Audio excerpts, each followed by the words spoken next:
Welcome to the WCAPS 5 podcast series. WCAPS is an online community dedicated to strengthening the leadership and professional development of women of color, specializing in the fields of peace, security, conflict transformation, and foreign policy. Join us as we unpack their valuable perspectives, learn from their strategies, and grow together. VIVE: Vision, Impact, Voice, Engagement.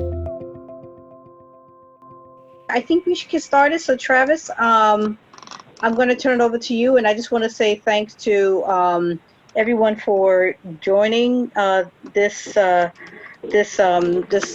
webinar, and glad there was so much interest in this, and we hope to be doing a lot more of these. So Travis, I'm going to turn it over to you if you want to take it over. Sure, no problem. Thank you very much, Bonnie. And thank everyone who has expressed so much interest in this topic. Really glad and excited that we could get this organized. And, I would just start by saying one of the reasons that I wanted to do this and thought it was important is because of a few different things. One, as an alumni of the International Affairs Fellowship, a former term member at the Council on Foreign Relations. It's also a sphere of opportunities and great people. And then additionally, I know of the great treasure and brilliance in groups like WCAPS, in communities of color, and my sincere knowledge and belief that any field in which women of color are absent is worse off for that absence. And so this desire to make the IAF and CFR programs make people more aware of them, to increase their diversity and inclusion, but also to connect the WCAPS community to a different sphere of kind of opportunities and awareness than we may have had previously. And so that's really the impetus for what this call is all about. And I hope that you all will have questions. I have received some of your questions in advance, which I will try to address in the period in which I'm speaking. And then maybe from here, we could turn it over to Victoria and Janine if you guys want to make any type of opening comments to the group.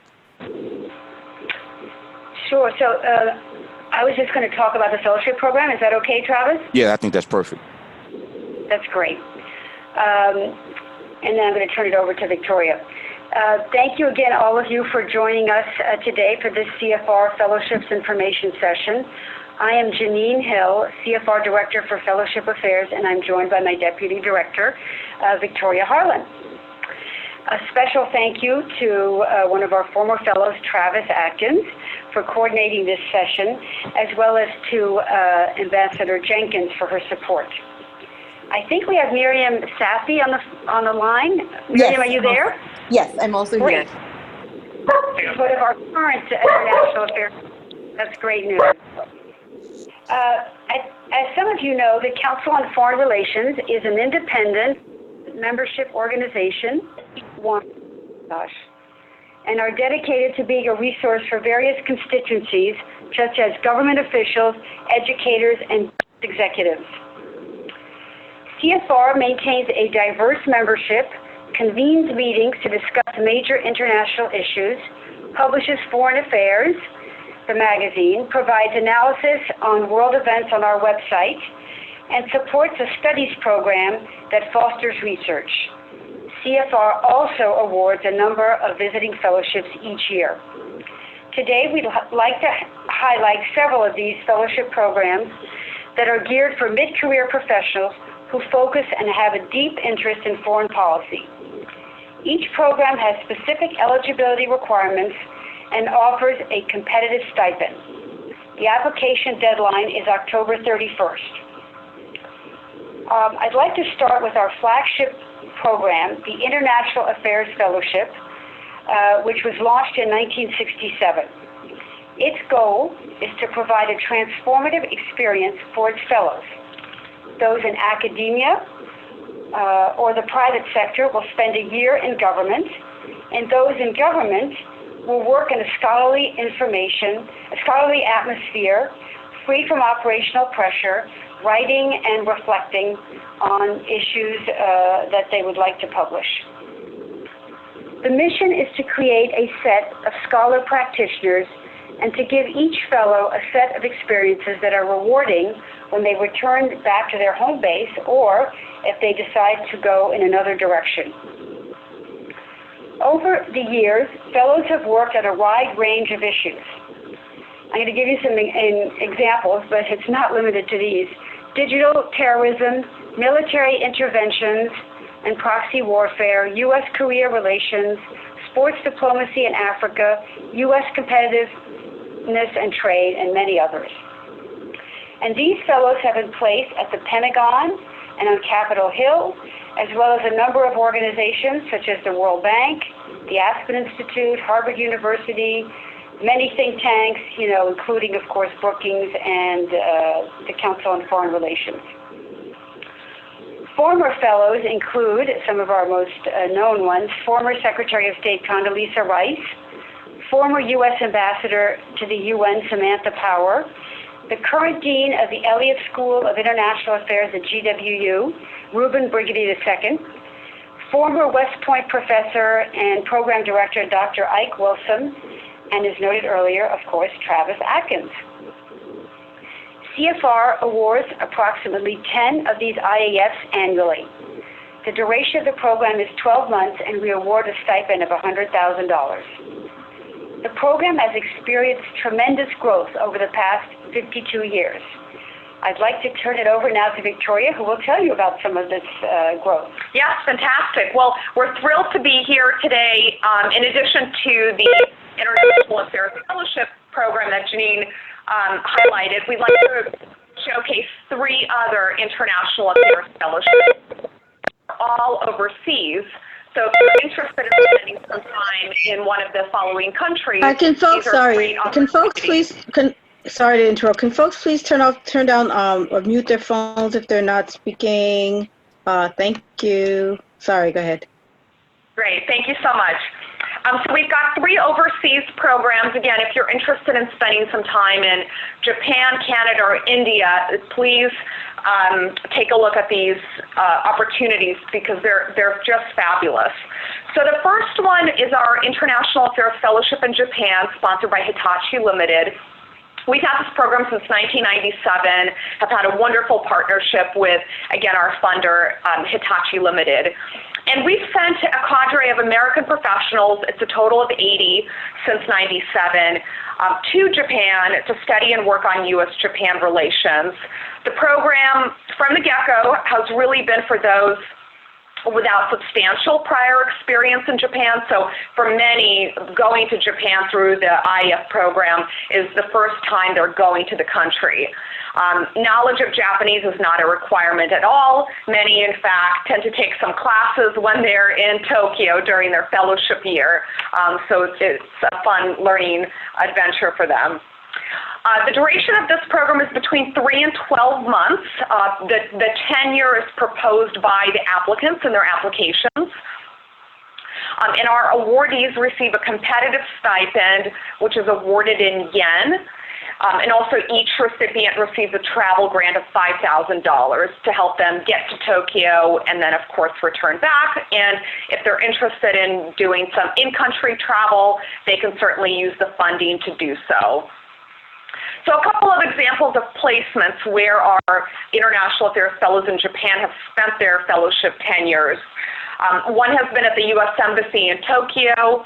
Another has been the University of Tokyo. We also have placed a number of our fellows at the Research Institute of Economy, Trade, and Industry. We call it RIETI. And various projects have been worked on during the years. Folks have looked at the impact of Japan's aging demographics, which was really interesting. Another project looked at U.S.-Japan security partnerships, along with Japan-ASEAN economic business relations. The second program we'd like to highlight is our International Affairs Fellowship in Canada. It's sponsored by Power Corporation of Canada, a relatively new program launched in 2016. Through this fellowship, we select 1 to 2 mid-career U.S. professionals coming from a wide range of backgrounds. It could be academia, business, government, international organizations, not-profits. And our selected recipients spend anywhere between 6 and 12 months hosted by a Canadian institution. They're deepening their knowledge of Canada and really working on U.S.-Canada relations. The program awards a stipend of $95,000 for a period of 12 months. Of course, it's prorated if the duration is less than 12 months. And all of our fellows receive a modest travel allowance that helps them relocate up to Canada. Our inaugural fellow worked on Arctic security issues, and she was based at the University of Ottawa, just so folks can have a little bit of a sense of what our former fellows have worked on when they did this fellowship. And then our second fellow focused on trade issues while she was at York University. And this month, we're really excited to have our 2 newest fellows going up to Canada. One is going to be working on Canada's innovation, trade, and investment strategies. And the second fellow will be focusing on how businesses in Canada and the U.S. can more effectively work together. So we've had a nice range of various projects that have been put forward. And then lastly, we have an International Affairs Fellowship in India, thanks to a grant contributed by Bharti. So this is our newest program. It was launched last year, also geared for mid-career U.S. professionals coming from a wide range of backgrounds. The program is really designed for those who have had little or no prior experience in India.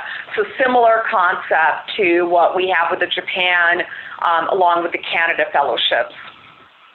For the India program, we select between 1 and 4 fellows each year, and each one spends anywhere between 3 and 12 months conducting research and work in India. We award a stipend of $90,000 for the 12 months, again prorated if the duration is less, along with a travel grant. And our new class of fellows, we're really excited. One is starting this fall, and the others are starting later in the winter. So we'll have one fellow who will be based at Carnegie, India, and the other 2 at the Observer Research Foundation. So we're really excited about that.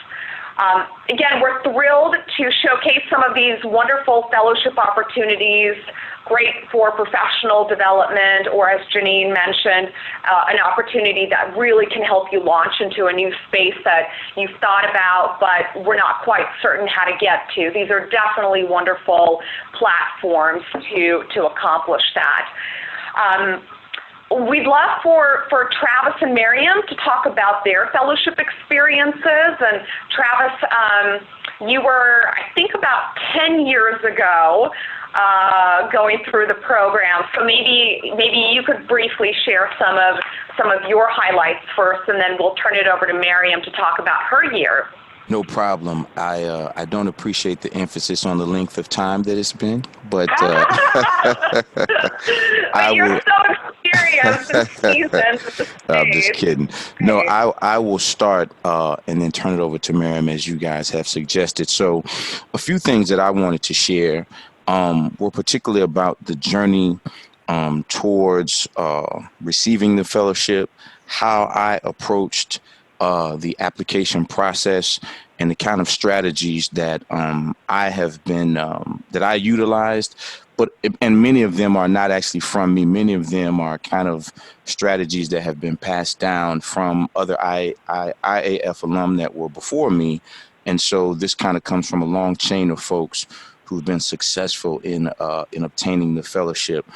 And I think the first thing I would say is we're now in September, and I believe the deadline for this year is sometime in October, if that's correct. Mm-hmm. But I say all that to say that sometimes folks find out on a call like this, and then they try to rush in an application, but I actually spent an entire year kind of working on the proposal that I had, doing research around what kind of topics had been successful in that arena previously, and trying to meet with as many people as I could who had done the fellowship or were a part of the Council on Foreign Relations community in one way, shape, form, or fashion. One thing I will say, and I know that this doesn't have an actual impact on whether you get the fellowship or not, but I also was a term member of the Council on Foreign Relations at the time. And so that's partly a plug for the term member fellowship, the term member membership as well, but also to say I had another avenue by which I could get to know various people inside the council. And also have them know who I was and have them know a little bit about the quality of my experience and background. And then the second thing I would say is about the topic that you select, because I think there are some themes that you see every year. You know, you always see something about nuclear proliferation. You always see something about um, issues of foreign assistance reform, things like that. And so one of the things that I noticed was there weren't very many people each year who were focused on Africa. And I also realized that even if there were multiple applications that were Africa focused, I never saw a year at that time where there were more than two people in a group who were focusing on similar continental issues. And so in my mind, whether it was true or not, I said, well, look, I don't necessarily have to have the best proposal.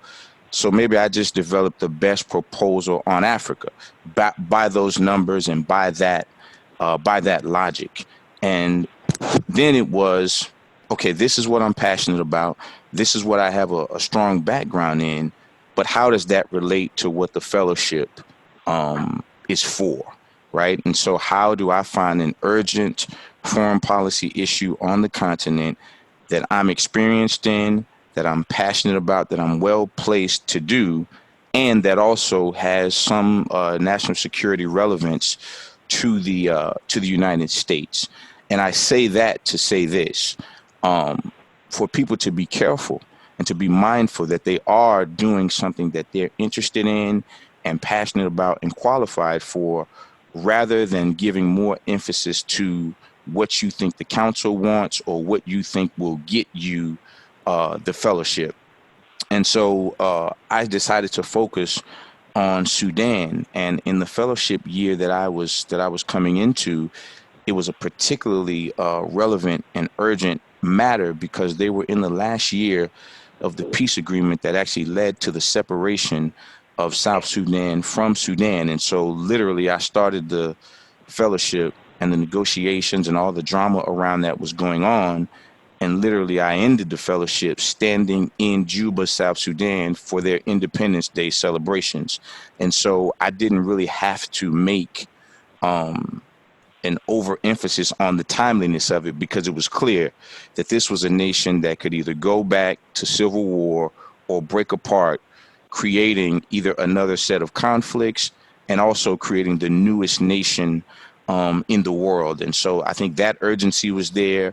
The U.S. had heavily been involved in that, and so that was there. And then I think the other thing is to look at who you want to be someone that is a mentor to you in this process, whether it be a fellow alum or another person who is an expert in your background. And that is about the search for who will be the folks to write your letters of recommendation. And so I would also encourage people to put that on some type of matrix, because you want it to be somebody who knows you well and can speak to your background. You may also want it to be someone who is maybe a thought leader or an expert in the topic which you will be studying. And then for me, I also said, well, does this person also have a connection to the Council on Foreign Relations or to the international affairs program. And so essentially the majority of my writers not only were people that I knew that could speak well about me personally and professionally, they were also experts in the field, and all of them were members of the Council on Foreign Relations, and two of them were alumni of the International Affairs Fellowship. And again, I'm not saying that that has to be the case. I'm only trying to show you that I was strategizing all the way down to the weeds in terms of the interconnections between what I wanted to do, who was saying that I was qualified to do it, what their background was, and how they related to the council. And I would just say that this comes up in every phone call I've done with Janine and Victoria. And one of the things that they always preach to us is that it is better to have a compelling, powerful, warm, and thoughtful letter from someone that they've never heard of than to have a lukewarm letter from Barack Obama or Bill Gates or Jeff Bezos or whoever it is that you think would give you an advantage simply because they are a big name. And so those were some of the ways that I sought to go after the fellowship. The length of time and kind of intensive personal interaction I had with folks to try to get it. The way that I tried to write my proposal, which we can talk about when we get to the Q&A, and then also the focus that I put on the kinds of people that I wanted to support my candidacy in terms of letters of recommendation. So I'll stop there and turn it over to Mariam. Thanks, Travis. Can folks hear me okay? Yes. Yeah. Yes. Great, excellent. Yeah, I mean, Travis, it's a great kind of introduction, and I echo a lot of what you say in terms of what the recommendations. Really, people who are who really can speak to your track record and know you well and can and advocate for you. So, for me, first of all, thank you to Victoria, Janine, Bonnie, Travis, and all of you on the call for I'm still in the fellowship program, though it's wrapping up for me in October, at the end of this month. So I'm kind of reflecting on the year now, and it's been just an incredible experience. A bit about me: I've been in the Foreign Service for about close to a decade. So timing-wise, I mean, pre-Foreign Service, I did the Peace Corps, I did AmeriCorps, so I'd done some grassroots work, but I was very interested in kind of looking into the advocacy space, the human rights advocacy space. So that was something, this year has given me the ability to look at some of the work that we do in foreign policy, but from a different perspective. And so that was sort of what drew me to the program, to the CFR program. And I think the way it's designed, at least the International Affairs program, where people in government can kind of get exposure to the world outside, whether it's philanthropy or private sector advocacy, and folks that are outside government can go in to Department of State or Commerce or Treasury. So I think it's a really interestingly designed program, and I've been really grateful. For me, I was placed this year in New York at the Human Rights Foundation, which does essentially, it's a platform for activists that are working to in authoritarian regimes, sort of pushing for freedom and democracy. So there were a few things that I did this year that I was really excited about, and I was able to connect. Travis mentioned the CFR term member program. And some of these networks, but there's also the fellows at CFR themselves. So there was a Saudi dissident, Manal al-Sharif. She was one of the people who was involved in the in lifting the driving ban in Saudi Arabia. So she posted a YouTube video back in 2011, and there was sort of this momentum building. And but right after the Mohammed bin Salman lifted the ban, he imprisoned the co-campaigners. And so Manal decided to. We worked with her. To build this kind of road trip across the United States to raise awareness that actually overlapped with the civil rights movement. So Alabama, Georgia, we sort of stopped strategically to highlight the social justice struggles in both Saudi Arabia and the US, the parallels, but also ending actually at CFR, eventually culminating outside the Saudi embassy in DC. But CFR played a role, the senior fellow, Megan Stone, that works in the Women in Foreign Policy program, hosted the night before the sort of big end hosted a dinner where we invited members of, the Foreign Relations Committee, journalists, CFR members. So the cool thing I think for me about the program is the year to sort of, look at an issue or a set of issues from a different perspective, but also to be able to tap into some of the wisdom and knowledge of the broader CFR community as well. And on September 18th, and this actually conflicts, I think, with Victoria and Jeannie, the IAF reception, there's an activist from Hong Kong, Denise Ho, who is also part of the Human Rights Foundation network that I met in Oslo, that I connected to Megan, and now she's doing a panel on the extradition bill and how the fact that it's been lifted doesn't necessarily mean the struggle is over, because a lot of activists are concerned about further down. So it's been, for me, just really exciting. I've been able to do other things. Like a friend of mine is a filmmaker. She's making a documentary. So I was able to say yes to doing, having her shadow me on some of the advocacy work I could do on the side. I never could have done that if I didn't have this year, a year to sort of try something new. And I think in terms of my, I'm going back to the State Department this summer. And when I go back, I have this whole new set of networks, different perspectives. And I think it'll really enrich my career moving forward, because I'll continue to just draw upon the experience. I think similar to what Travis said, it's something that kind of stays with you. And so it's really, I think, especially if you're at a moment in your career where you're kind of looking for just, to press pause and kind of look at something in a new way, I think it's a really valuable experience. So I've been really indebted to the year and to Victoria, Janine, and throughout the process, they've been helpful. I mean, if you have, in the beginning, I had one idea and then I had to kind of switch, and then they helped sort of navigate the process. So I think it's a gift. And so I highly, highly, highly recommend it. And so I'll stop there, because I know there's probably a lot of questions. Well, thank you, Travis and Miriam, for your wonderful highlights of both of your fellowship experiences. Should we open it up for questions and answers? Hopefully answers.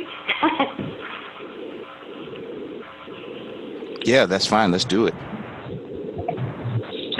Just very brief. I know Sylvia wanted to say a few things from her perspective. I don't know if you're on the line, Sylvia Mishra.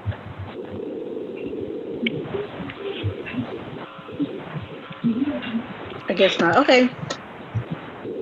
Hi, Bonnie. Sorry, it just took a bit of time to unmute. I just wanted to say that that was a great overview of the fellowship. I know some of the people who have done the India Fellowship before, and if anyone had any questions in particularly focused on the India Fellowship, I would be happy to answer them. I know Victoria mentioned that 2 of the upcoming fellows are going to be based out of ORF. I have worked at ORF in Delhi for 3 years, and I'm happy to help anyone navigate who is trying to work in Delhi on India-US bilateral issues. So happy to answer questions on that. Great, and I'll just say too that Victoria and I are totally available to we're reachable by email or by telephone for questions that people might have as they're thinking this through. And we also have another person of our team who's sick today, but she's also available, Alexis Garvey. So anyway, but if anybody has any questions today, we're happy to address them. Hi, this is Bumi Akinasotu. Can you all hear me okay? Yes. Yes. Hey, thank you all for the opportunity. I had a very quick question about time off. So if I understand it correctly, you would potentially take off 3 to 12 months to do the fellowship. So I was wondering if you had any advice for maybe Clarence or anyone who's done the fellowship, advice for how you approached your employer to have the conversation about, your time away from work and doing this fellowship. Sure. Hey, Boomy. Thanks for your question. Hey. The thing that I would say is it depends on how folks view the fellowship. And so I'm sure Miriam could speak to this, but many people who are in, say, DOD or USAID or the State Department are doing this as a kind of detail-oriented situation where they will go back to their employer But myself and many others actually use the fellowship as a launching pad. And so when we leave, we're quitting our jobs. We're not intending to go back, and we're using the fellowship to really launch us into a different direction or to a higher level. And so I think up until the time that I did it and thereafter, there has been this talk about kind of launching pad. How do you become an expert in the field of endeavor or the topic which you chosen for the fellowship?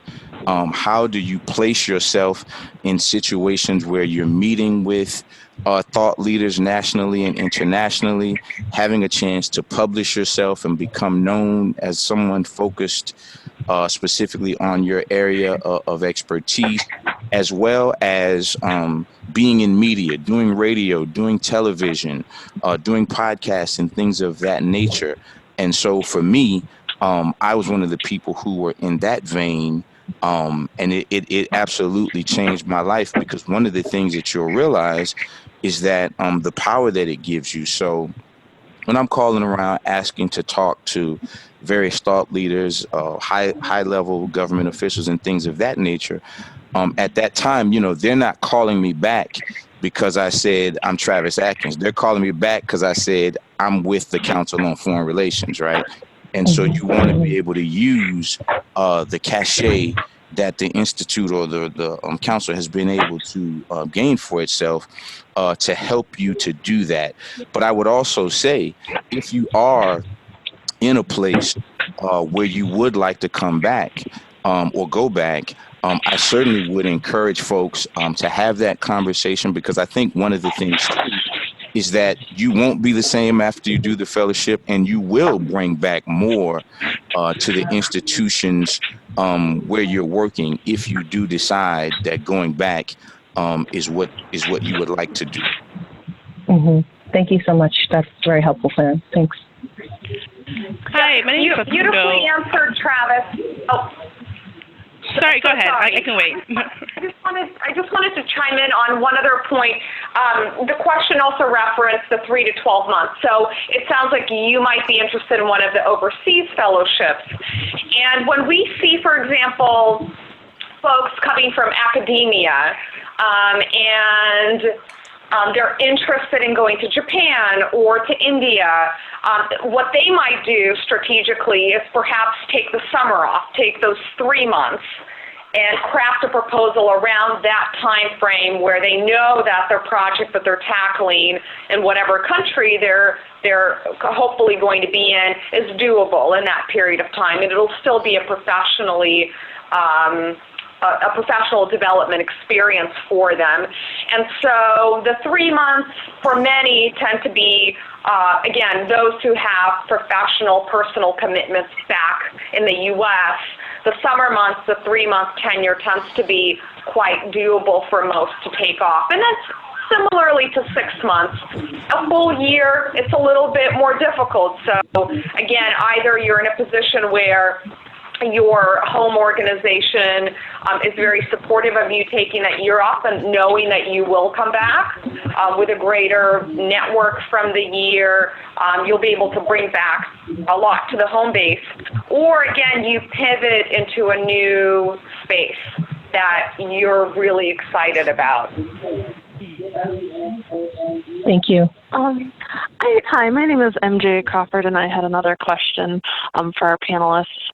Well, first my question is, what is the specific product expected of fellows? Is it a traditional research paper? Is it something that's published? Is it a book? Could it be something a little more creative, like using the stipend to make a documentary around a specific policy issue? And then my second question was specifically for Travis. You mentioned you use this as sort of like a career launching pad to kind of switch careers, perhaps. Could you talk a little bit more in depth of like what you used to do and how this fellowship helped you do, I guess, what you're doing now? Thank you. Sure. Yeah, I'll just speak briefly to both those points and turn it over to Miriam.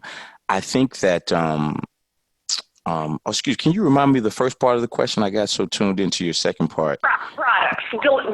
About products, yes. So others can speak to this as well. But for me, in my experience with folks that I was in the fellowship with, the product, quote unquote, ranged from all over the place. Some people did not have a specific concrete deliverable that they produced at the end of their fellowship. It really was just about them being in the spaces that they were in, convening, writing articles, being in the media, learning and growing their careers. Other people came in proposing a book. Other people came in, and there was a woman in my cohort who actually did use her fellowship year to produce a film, which actually ended up being an Oscar-nominated film, in fact. And so all of the things that you ask about, I have seen done. Me specifically, I would say that not quite that I misspoke, because there are people who use it for a transition.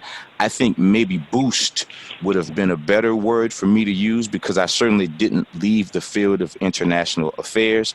I just think that I was seen differently. So it's no different in some ways than a person who works at a job who doesn't have a master's degree. They go out and get a master's, and they go out into the world expecting more than they had before they achieved that milestone, or before they reached a certain level of notoriety. And I think the other thing in terms of transition is also remember that you then have a whole year to talk to people and to decide where you want to go. And so in some ways, the transition begins the day you start your fellowship. And I'm trying to be as specific as I can on that, because I know that element is sometimes the thing that makes people feel a little bit uneasy. I had friends who said, hey, man, this sounds kind of risky.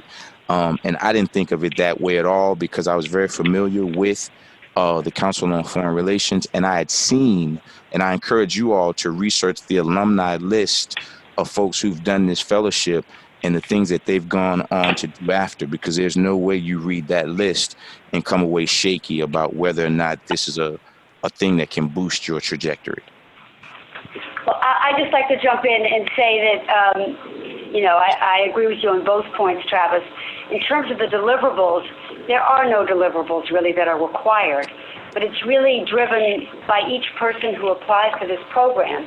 And, if their dream is to be writing a report, or to write op-eds, or to do a documentary, it's a great opportunity to do it, but it's not required by us. We're not going to grade you or say you can't do fellowship because you don't have a deliverable.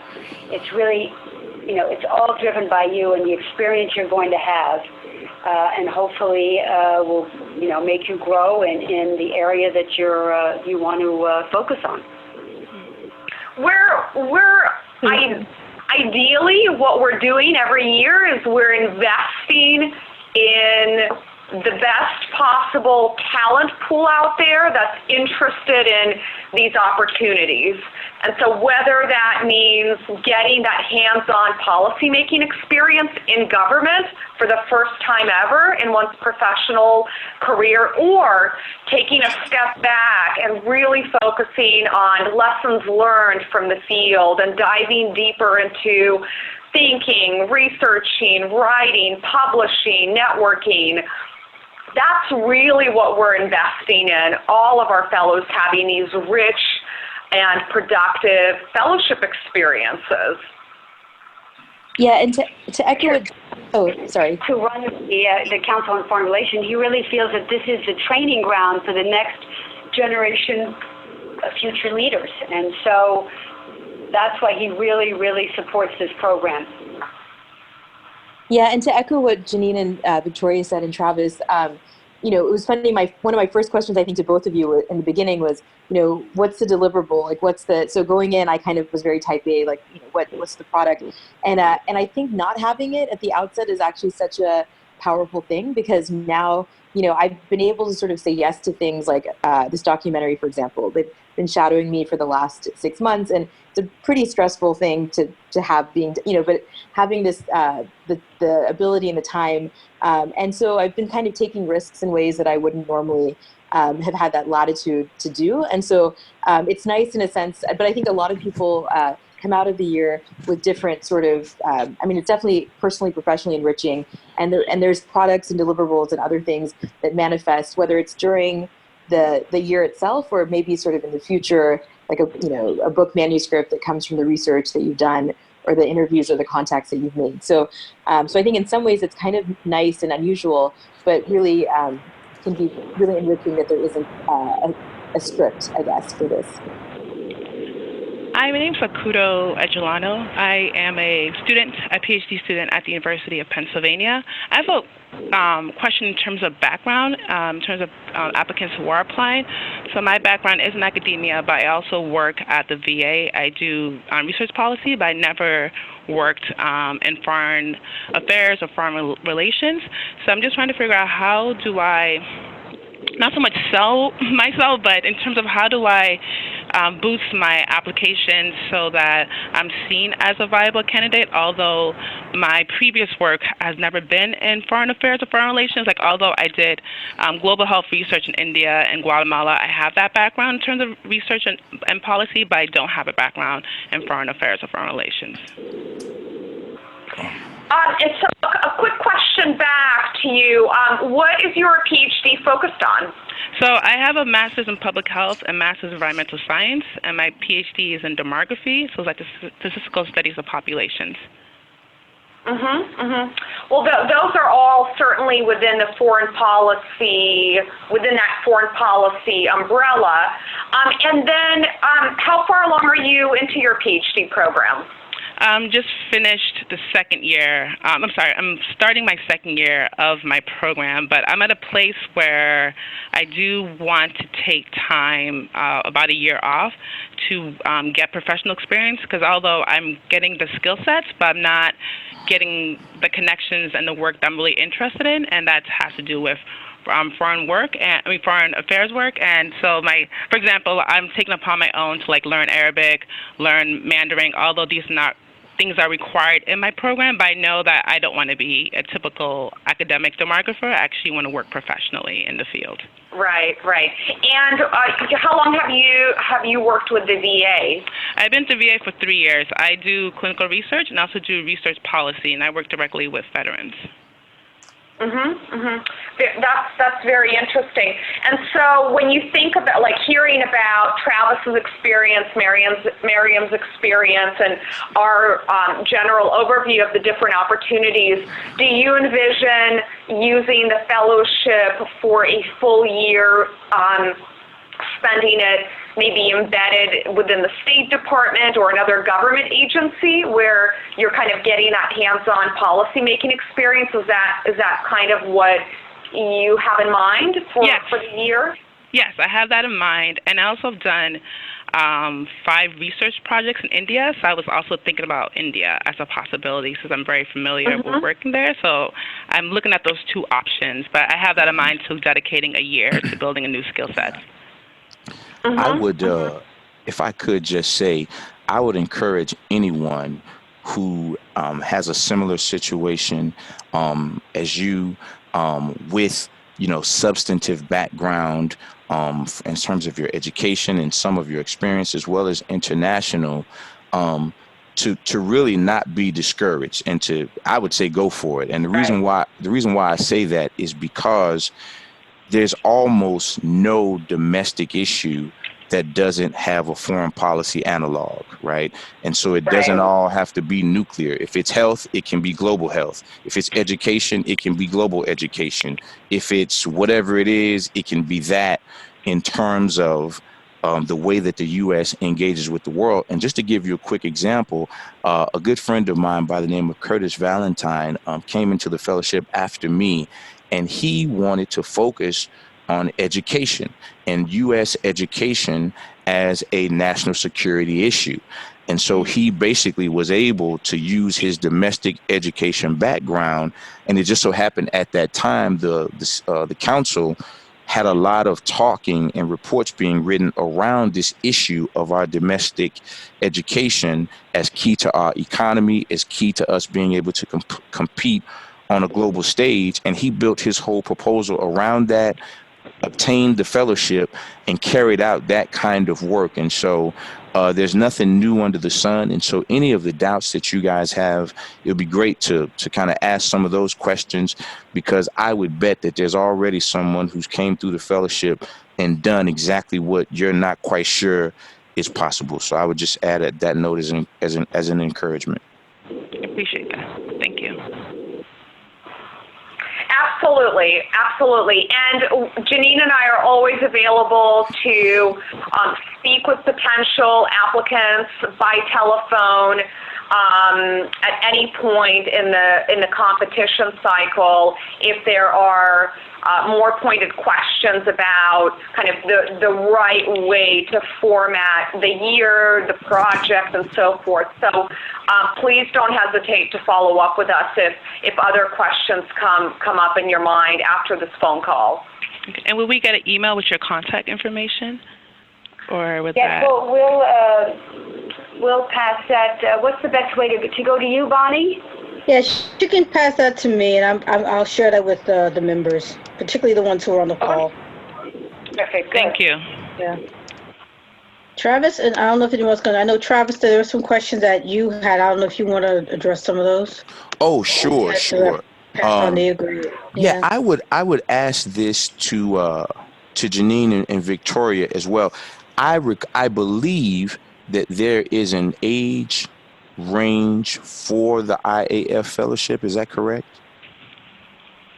Well, we don't really talk about age, but we sort of talk about mid-career.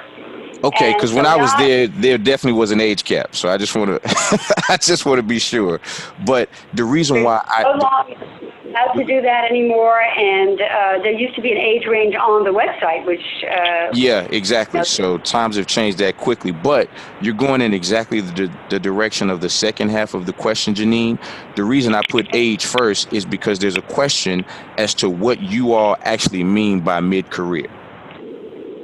Well, we want people that this fellowship can affect in the positive way, and not have someone who's going to retire the next year, or someone who is too young and just hasn't even really thought about a lot of the direction for their life. And I think it's somewhere there in the middle, somewhere that someone who's had some experience in a specific field and might want to take that and like you were talking about, take it in a different direction, but there has to be something there, and it's somewhere between, I don't even want to say numbers, but somewhere, it's mid-career, what we call. Right. So the most successful candidates typically hold an advanced degree, and anywhere between 5 and, let's say, 10 years of work experience. So advanced degree could be a master's, and it could be... Yeah, we see candidates applying with a PhD, let's say those who are assistant professors or associate professors. Now, of course, a PhD is not a requirement, but many of the successful candidates typically hold MPH or MPP or MA degrees, JD degrees. We see a wide range of applicants, but at the same time, we see a lot of folks, let's say, who are coming from government backgrounds, who've been either at state or treasury or the Pentagon for a decade, and they just have a bachelor's degree. So we don't have a checklist of like what degrees you have to have, but certainly at least a bachelor's. Excellent. And I certainly want to prioritize people on the phone call, but there is one other question from online that we have, which I think will be very straightforward for Janine and Victoria. Someone wants to ask the question about the healthcare benefits involved with the fellowship. So at this point, there are no healthcare benefits. The person is considered an independent contractor. We give the stipend, and that's sort of it. I wish we could do more, but we just don't have the funds. Excellent. And then I guess with that, maybe we can go to other folks on the phone in the last few minutes that we have. Hi there. Hi. Hi. Can everyone hear me? Okay, Yes. great. Great. Well, my name is Charlene Castor, and I have a question about the type of experience. Thank you for the answers and information so far, but I wanted to know, within that 5 to 10 years of experience, what does that typically look like, and how would you say that previous applicants, that their experience has been maybe characterized? Is it more senior level within, I know it's mid-career, but if you could just be more specific about what types of skill sets or experiences you're looking for, that would be helpful, please. I mean, I think it could be, experience in an office, at the State Department or something like that. It could be an assistant professor who's done some teaching. It can also be on-the-ground experience. We have a lot of people from USAID who've spent, several years on the ground working on something very specific. I don't think there's one situation that fits all. What do you think, Victoria? No, I mean, we cast a wide net every year when we're spreading the word about these opportunities. And so with that said, we tend to see a lot coming from academia. Again, as Janine pointed out, they could be professors who've been teaching for 5 to 10 years, or they could be scholars, research scholars at universities or think tanks. We see every now and then military officers who are applying to use the fellowship to take a step back from their on-ground experience and maybe go to a think tank or a university to focus on lessons learned. Journalists? Yes, we have journalists applying who've reported on, who've covered international news. We have a lot of folks applying who want to take a year away from government, and so Miriam, for example, fits into that camp, and she's a foreign service officer. We every now and then see some attorneys applying to use the fellowship to go into the U.S. government to work on, again, to work in the foreign policy making arena. So it's quite broad. Yes, we see a very diverse range of applicants. Janine pointed it out earlier. This applies very much to our flagship International Affairs Fellowship Program. The transformational aspect of the program and of the year. We're trying to identify rising stars in their respective fields who are craving for an opportunity to take a step back and to enter into a new space, a new dimension that will open up their horizons on so many different levels. And so it varies every single application cycle. Okay, thank you so much for that. Of course. Anyone else? Hi, I have a quick question. How does one become a member prior to applying for the fellowship? So yeah, that. Go to our website. Oh, go ahead. No, go ahead. Go to our website where there's a section on membership. It takes a little bit of time because you've got to find some people who will, propose you and second you. But Travis, why don't you explain how you went about it? Yeah, I was just going to say it's just a simple matter of applying for the term membership program. And those parameters are different from that of the IAF fellowship. As Janine and Victoria shared earlier, that is a 5-year program for essentially emerging leaders in the field of international affairs. And I think that many of you would be absolutely fantastic for that program. And so I think that speaks to a little bit of the dual purpose of this phone call, because if you're in a space where you don't quite feel you're ready for the IAF fellowship, 2 things. 1, you probably are, so don't talk yourself out of it. And 2, Right. if you indeed do think that you are, then you can still apply for the term membership program. And so I want you all to be knowledgeable and aware of a range of opportunities inside the council, not just the IAF. And so I think, yeah, it's a fantastic idea to look at the term membership program. I also spoke to some of you all who are working on Capitol Hill, because there's a CFR congressional program that engages staffers as well. Just various means to be connected to this wonderful institution and resource. And one note on the term member program, there is an age range, I believe, for that one. So I'm also in the term member program. I think it's 30 to 36 is the age range. Yeah, when you can apply. Exactly. Exactly. So you'd have to be at that age at the time. And I believe the deadline for that is end of December or early January.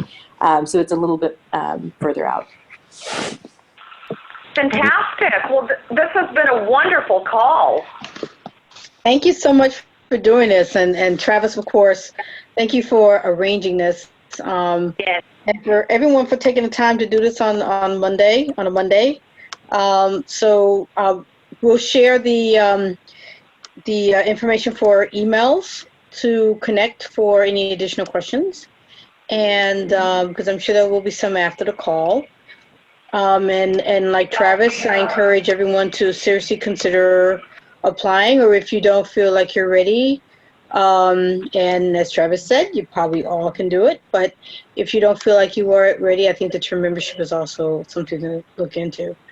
I think that's all I have. I don't know if anyone else has any final things they want to say. Travis, anything else you want to say before we? No, thank you guys very much. Thank you to the Council on Foreign Relations and WCAPS. I'm here to support any and all of you who want to find additional information. And so please just consider me a resource. Yes, and I also want to thank Travis, who is also on the WCAPS Advisory Council. So this is really great that you could do this for us, Travis. We appreciate it. Anytime and all the time. Thank you. Fantastic. Okay. We're deeply appreciative to everyone who took the time to be here today. And again, thank you, Travis and Miriam, and thank you, Bonnie. Thank you.